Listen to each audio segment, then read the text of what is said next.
قد سالها قوم من قبلكم ثم أصبحوا بها كافرين. ما جعل الله من بحيرة ولا سائبة ولا وصيلة ولا حام، ولكن الذين كفروا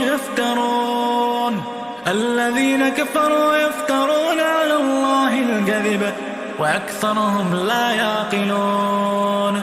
وإذا قيل لهم تعالوا إلى ما أنزل الله وإلى الرسول قالوا حسبنا ما وجدنا عليه آباءنا. أولو كان آباؤهم لا يعلمون شيئا ولا يهتدون. يا أيها الذين آمنوا عليكم أنفسكم